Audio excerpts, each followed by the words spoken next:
Halo Sobat SG, terima kasih kamu sudah klik channel YouTube Bimbel SG. Nah, di video kali ini kita akan membahas materi kapasitor. Ikuti sampai selesai ya. Di materi kali ini, teman-teman pasti sudah sangat sering melihat beberapa komponen kelistrikan pada sebuah sirkuit ya. Alat-alat elektronik yang teman-teman pakai, biasanya kalian akan melihat di dalamnya ada komponen seperti ini.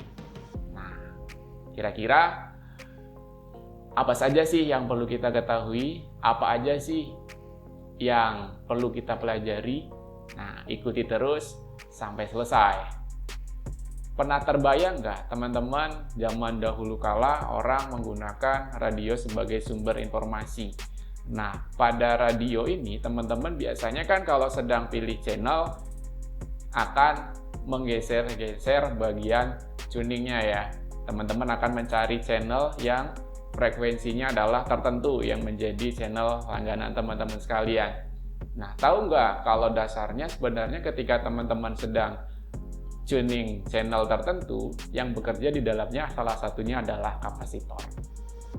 Penasaran? Nah, kurang lebih komponennya adalah seperti ini ya. Nanti kita akan pelajari kira-kira kapasitor itu kayak gimana sih bentuknya, kayak gimana sih simbolnya, terus satuannya apa aja sih, terus perhitungannya ada apa aja. Nah, ikuti terus ya. Terus ada lagi teknologi yang sekarang ini sedang dikembangkan. Ya, tidak lain adalah mobil listrik. Nah, ini juga dia salah satu pemanfaatan kapasitor pada bidang transportasi. Nah, seiring dengan berkurangnya minyak bumi sebagai bahan bakar, ataupun fosil sebagai bahan bakar, nah dunia sedang mengembangkan teknologi mobil listrik. Nah, emangnya sumbernya dari mana? Sumber tenaganya, sumber energinya? Ternyata dia menggunakan listrik. Terus disimpannya di mana? Ternyata adalah di kapasitor. Dan untuk mobil listrik ini nanti dia akan menggunakan yang namanya super kapasitor.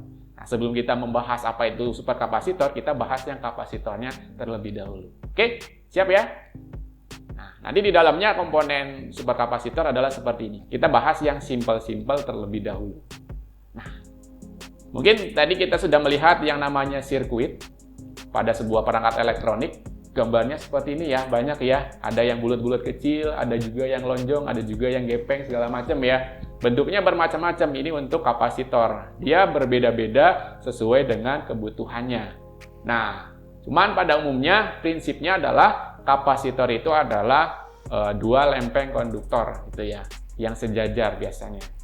Prinsip dasarnya dari situ saja. Kita juga sebenarnya bisa membuat kapasitor sederhana dari aluminium foil dan juga sebuah kertas. Mungkin memang fungsinya tidak sebagus dengan kapasitor asli, tapi itu juga sudah bekerja gitu ya. Nah, ikuti terus ya. Nah, ini prinsip dasar dari kapasitor. Prinsip dasarnya adalah dua keping konduktor yang sejajar. Keping konduktornya berarti di sini kan ada satu keping positif dan satunya negatif ya. Ketika keping ini dihubungkan dengan sebuah sumber tegangan, dia akan menyimpan muatan listrik yang besarnya sama tetapi nanti jenisnya berbeda. Nah, kemampuan si kapasitor untuk menyimpan muatan tersebut disebut kapasitas kapasitor atau sering juga dikenal dengan nilai kapasitansi. Simbolnya adalah C ya. Untuk gambarnya kalau pada rangkaian seperti garis sejajar ya, panjangnya sama. Nah, persamaan untuk menghitung kapasitas kapasitor itu ada bermacam-macam ya. Tapi yang paling umum digunakan adalah bentuk yang pertama ini. C sama dengan Q dibagi V. Dan juga persamaan yang sering dipakai adalah C0 E0A per D. Lalu ada hubungan nggak antara C dengan C0? Ternyata ada. C dengan C0 itu bisa dituliskan dengan C sama dengan ER kali C0. Nah, penjelasannya adalah seperti ini. C0 itu berarti dia kapasitas kapasitor pada kondisi vakum ya, di antara dua kepingnya tidak diisi bahan dieelektrik. Sedangkan kalau yang C di sini berarti nanti biasanya dia diisi atau disisipi dengan bahan dieelektrik. Nah, kemudian ER dan E0 adalah ER-nya konstanta dielektrik. Kalau E0 berarti kan permitivitas yang hampanya ya, di pembahasan sebelumnya sudah kita bahas. Nah, sedangkan A berarti adalah luas keping ya, keping yang satu dengan keping yang dua nanti punya luasan kan. Dan yang D adalah jarak antar keping. Nah, sudah paham ya untuk bagian-bagian ini? Nah, kita akan lanjutkan ke bagian berikutnya. Nah, potensi penyimpanan sebuah kapasitor atau kapasitansi diukur dengan satuan yang disebut farad. Ini sesuai dengan nama penelitinya ya, yang menemukan atau yang menggagas penyimpanan suatu muatan, Michael Faraday. Maka satuannya adalah farad. Nah, sebuah kapasitor, 1 farad itu dia dapat menyimpan 1 kolom dengan energi 1 volt. 1 kolom itu besarnya adalah 6,25 kali 10 pangkat 18 elektron. Kebayang ya, sekian banyaknya elektron bisa disimpan dalam sebuah kapasitor yang besarnya misalnya 1 farad gitu. Nah, sebuah kapasitor yang besarnya 1 farad biasanya akan cukup besar, bahkan terlalu besar. Mungkin nanti kalau misalnya teman-teman ukur itu sebesar ukuran kaleng ikan kemasan ya, kalau misalnya teman-teman pernah lihat ya. Nah, atau bisa juga 1 botol soda, sangat besar itu kalau misalnya teman-teman melihat 1 kapasitor yang besarnya 1 farad. Makanya kenapa nanti teman-teman sering menemukan persoalannya adalah dia menggunakan satuan mikrofarad atau 1/1000 farad. Makanya kan bentuknya sangat kecil ya, seperti pil. Nah, itulah sebabnya kenapa satuannya pakai mikro, bukan faradnya itu sendiri. Lanjut ya.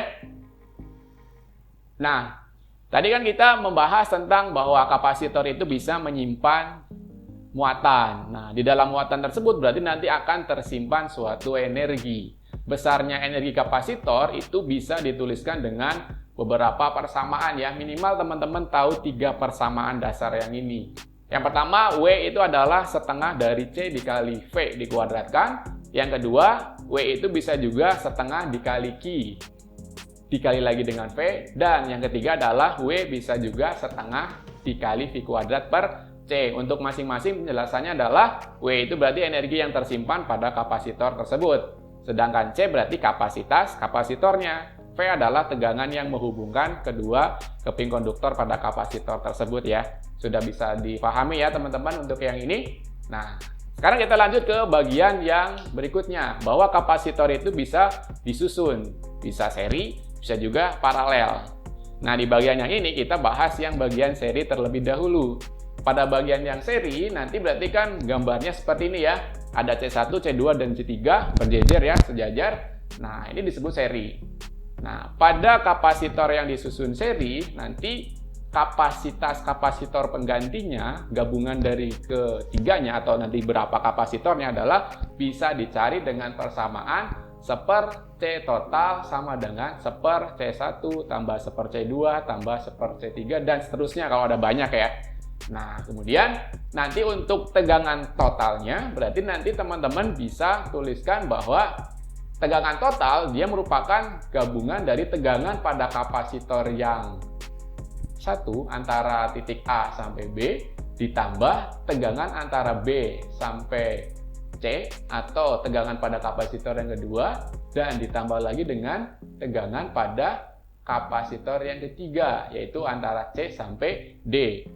Ini untuk nilai tegangan totalnya. Jadi intinya di sini tegangan total di sini akan terbagi-bagi.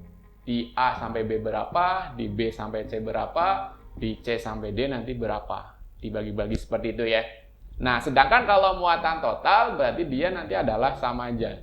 Ketika misalnya kalian punya muatan total katakanlah misalkan 100 kolom, maka nanti muatan yang ada di sini juga 100, di sini 100, di sini juga 100. Ini untuk sifat-sifat yang ada pada susunan seri kapasitor.